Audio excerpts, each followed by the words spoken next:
Então, aqui eu apresento de novo uma comparação entre esses tipos de revisão, tá? Então, a revisão narrativa, né, em linhas gerais, ela resume um tópico de um escopo amplo, por exemplo, tratamento de câncer. Ela é qualitativa, ela pode usar fontes que são tendenciosas, então é muito importante, porque a revisão narrativa ela é muito criticada em alguns pontos.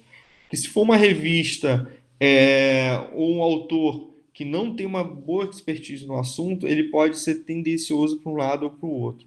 Então, geralmente, as revisões narrativas em revistas de alta qualidade são aquelas que são mais, que devem ser mais acessadas. E não define que tipos de estudos serão incluídos. Numa revisão sistemática, a gente responde uma pergunta científica específica. Então, por exemplo, vitamina C ou quimioterapia, qual é o melhor para o tratamento de câncer em pessoas abaixo de 40 anos? Define uma estratégia de pesquisa específica, explicando por que os artigos foram incluídos ou excluídos. E pode ou não incluir uma meta-análise. Então, o que seria uma meta-análise? Toda meta-análise é uma revisão sistemática. Então, ela procura os estudos através de uma revisão sistemática. Tem como objetivo, então, combinar os estudos semelhantes e extrair dados para obter um resultado significativo. É importante porque, com essa análise estatística, com essa meta-análise, a gente pode confrontar pequenos ensaios clínicos. Então, aquele ensaio clínico, né, que não tem uma evidência muito forte, né, que tem um N pequeno, que a estatística está errada, ou que tem um dado pouco duvidoso, quando a gente coloca ele em comparação aos outros estudos, ele pode ser confrontado. E onde encontrar, então, um artigo de revisão? Como eu falei, tem algumas revistas específicas que convidam pessoas, editores, até da própria revista, para escrever, então, uma revisão narrativa. Então, aqui eu tenho duas, uma na área de exercício, tá? E uma outra que é a Nature, que muitas pessoas que devem conhecer. E, nesse caso, por exemplo, ela tem revisões específicas em imunologia e tem outras também é, tópicos. Tem a famosa também, que é a Cochrane, que na verdade é uma colaboração, né, uma fundação. Ela foi fundada em memória a esse epidemiologista britânico. Ela tem um centro, então, né, de pesquisa que inaugurou em 92 e conta com mais de 50 grupos de especialistas. Na Cochrane Library, a gente tem um database de revisões sistemáticas. Tem também um database em relação ao estado, o registro de estudos clínicos controlados e um database também de resumos de revisões em relação à sua efetividade. Então, basicamente, essas revisões, por que essas revisões são tão faladas e tão bem colocadas aí no meio científico, né? Então, já começa pelo logo aqui, né? Pela mensagem da Cochrane, que é evidências verdadeiras, né? Decisões informadas e uma saúde melhor. Ou seja, todas as revisões da Cochrane são estruturadas, bem definidas, rigorosas, porque cada estágio é revisado por pares, então toda a Cochrane ela tem um checklist específico, ela tem métodos específicos, onde todos esses estágios da elaboração, da seleção dos artigos, da inclusão ou não dos artigos, e todos esses estágios são revisados por pares. Eles são sempre atualizados e acessíveis por clínicos e leigos. Então, a Cochrane tem 5 tipos de revisão. Revisões de intervenção, que são as revisões de maneira geral, que avaliam os benefícios e malefícios das intervenções usadas no cuidado de saúde, nas políticas de saúde. Revisões de métodos de diagnóstico, acurácia de métodos de diagnóstico, que avaliam o desempenho de um teste diagnóstico no diagnóstico e detecção de uma doença específica. Revisões de metodológicas, né, que abordam questões relevantes sobre as revisões sistemáticas e ensaios clínicos, como são conduzidos ensaios clínicos e relatados, né? Então, fornece também um conjunto de revisões aí em relação aos métodos de como escrever revisões sistemáticas.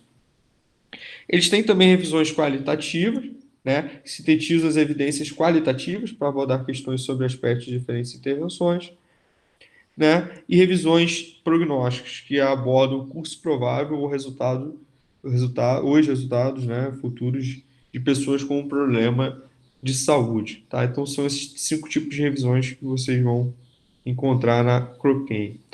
E quais são, por que esses métodos são específicos, né? Então, as revisões da Cochrane, ela baseia suas descobertas nos resultados de estudos que atendam a certos critérios de qualidade, então ela não avalia só a revisão o texto que você está escrevendo na sua revisão, mas aqueles estudos, vão lá nos estudos e ver se aqueles estudos que você selecionou são realmente de qualidade.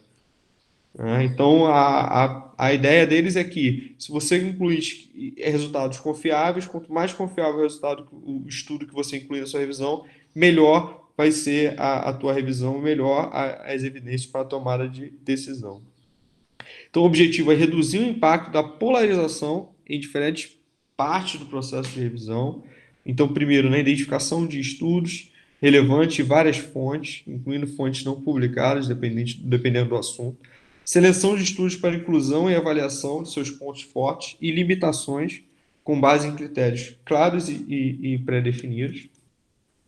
Uma coleta sistemática de dados. Uma síntese apropriada também dos dados. Então, aqui está só o site, para quem tiver interesse, né, lá buscar. Ele tem aqui, como eu falei, assuntos muito atuais. Aqui é um handbook também, que está disponível no site para visualização online, também sobre essas partes da revisão. E agora, pessoal, rapidamente, eu vou passar bem rápido mesmo, vou falar um pouco sobre a meta-análise, né? Eu aconselho quem quiser escrever uma meta-análise, realmente tem alguns cursos que ajudam nisso, porque você tem que lançar a mão da revisão de algumas ferramentas estatísticas.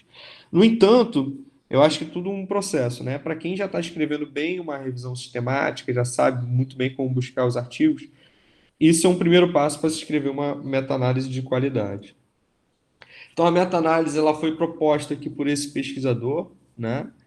E ele relata isso nesses 2 estudos, né? Já em 76 e 77. Esse pesquisador, ele define a meta-análise como uma análise diferente da análise primária e da análise secundária. Então, a análise primária seria o quê? Uma análise original, né? Uma análise estatística original dos dados de um estudo. É o que normalmente se faz nos estudos científicos, nos estudos originais. Existe também uma análise secundária, que seria a reanálise de alguns dados, com o objetivo de responder uma outra pergunta, né? Ou utilizar melhores técnicas estatísticas para responder a mesma pergunta. Então, reanalisar os dados. Isso já existe na literatura. E a meta-análise seria a análise das análises. Então, uma análise estatística de uma coletânea de resultados. Ele no artigo fala que isso poderia ser um pouco grandioso, mas é algo preciso, né, e adequado em realmente o que a meta-análise se propõe. Então, a meta-análise ela pode ser dividida em 7 passos. Eu recomendo esse livro também para quem quer começar a escrever uma meta-análise. Mas, primeiro, identificação de um problema. Segundo, revisão de literatura por meios especificados. Terceiro, revisão de estudos identificados para determinar critérios de inclusão e exclusão. Então, isso é bem parecido com o que acontece na revisão sistemática. Leitura e avaliação cuidadosa para identificar e codificar características dos estudos importantes. E aí uma coisa específica que é o cálculo do tamanho do efeito. Tá? Isso pode ser feito a partir dos estudos. Se você tiver os dados dos estudos, você consegue calcular você mesmo. E o tamanho do efeito ele já vem relatado em diversos estudos. Tá? Várias revistas pedem, alguns revisores pedem, porque isso facilita muito se eu quiser escrever uma meta-análise, por exemplo, do estudo que você publicou. Então, isso é bem importante, relatar o tamanho do efeito nos estudos, nos artigos originais. Sexto passo seria a aplicação, então, das técnicas estatísticas adequadas. E o sétimo, relato de todos esses passos e dos resultados em um artigo de revisão. E como que a gente consegue, então, comparar achados tão diferentes, né, em bases diferentes, com base em elementos diferentes, técnicas de coleta de dados diferentes, variáveis dependentes diferentes e análises estatísticas também diferentes? Isso pode ser feito através do tamanho do efeito. Então, o tamanho do efeito é o ponto de partida para meta-análise. Então, o tamanho do efeito, isso é um conceito mais amplo do tamanho do efeito, dependendo do pacote estatístico que você utilizar, né, do tratamento estatístico que utilizar, você pode ter umas modificações nessa fórmula, mas basicamente é a média do grupo experimental menos a média do grupo controle sobre o desvio padrão do grupo controle. Então, essa fórmula coloca a diferença entre os grupos experimental e controle em unidades de desvio padrão do grupo controle. Por exemplo, se a média do grupo experimental for 15, do grupo controle 12 e o desvio padrão 5, então logo nós temos aí a partir dessa fórmula 0,6. O que isso significa? Que o desempenho do grupo experimental, o desfecho do grupo experimental, excedeu o desempenho do grupo controle em 60% de um desvio padrão do grupo controle. Tá? Então, basicamente isso que o tamanho do efeito dá. E o tamanho do efeito ele é utilizado, além de outros tratamentos estatísticos, para calcular o que seria o odds ratio, tá? Que pode ser identificado aqui, né? Que são esses comportamentos aqui, esse quadrado, que vai mostrar se o estudo foi favorável a uma certa intervenção ou se ele foi favorável ao controle, né, ou não foi favorável a essa intervenção. Então, essa tabela aqui, nesse esquema, a gente chama de Forest Plot, tá?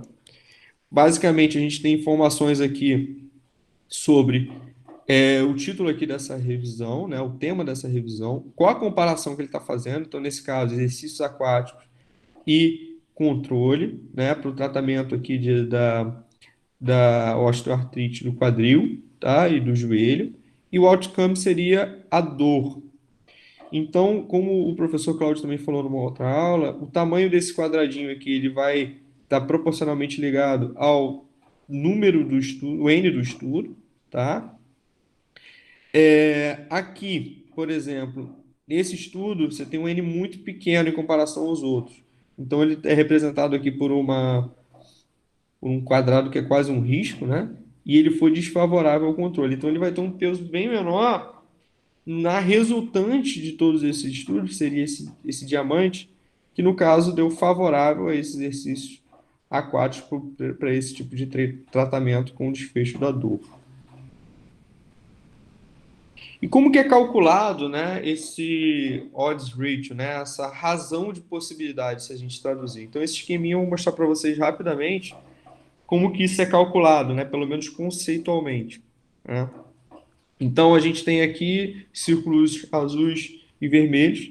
A gente tem dois círculos azuis mostrando, por exemplo, a probabilidade, a possibilidade do meu time vencer o jogo de hoje.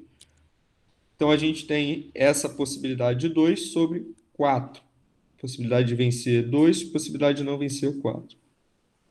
Se a gente pode botar uma outra, né, uma outra opinião aqui, né? Então, uma outra pessoa acha que o meu time tem mais chance de vencer aqui de 3-1, tá? Então, eu botei uma outra possibilidade aqui, essa razão 3-1. Vamos fazer, então, o que seria a razão dessas possibilidades, né? Então, uma possibilidade, uma opinião de uma pessoa, opinião de outra pessoa. Isso dá, então, 2 sobre 4 sobre 3 sobre 1. Fazendo essa conta rápida, 0,5 sobre 3 vai dar um número de 0,1666. Vamos agora trabalhar com uma outra possibilidade, tá? Então, pegar a opinião de outras duas pessoas diferentes e vamos inverter isso, tá? Então, eu vou inverter o numerador e o denominador. A gente vai fazer de novo a conta aqui e, obviamente, vai dar um resultado diferente, tá? Mas eu estou trabalhando aí com as mesmas possibilidades, mas numa ordem diferente. Se eu fizer, então, uma transformação logarítmica, tá, desses resultados, o que eu vou ter? Eu vou ter um resultado que vai ser negativo e um resultado que vai ser positivo. Mas vejam que os resultados, né, são em logaritmo, em módulo, né, eles são iguais. Aí eles só são, na verdade, direcionados para mais ou para menos. Só que se a gente colocar naquela escala ali, né, tendo zero aqui como referência, né, em valor de negativos e positivos, a gente tem aí essa razão de possibilidades para um lado ou para o outro. Tá? Então é basicamente isso que a meta-análise faz. Ele coloca os estudos dentro de um contexto que é positivo para um lado e outro contexto que seria positivo para um outro lado.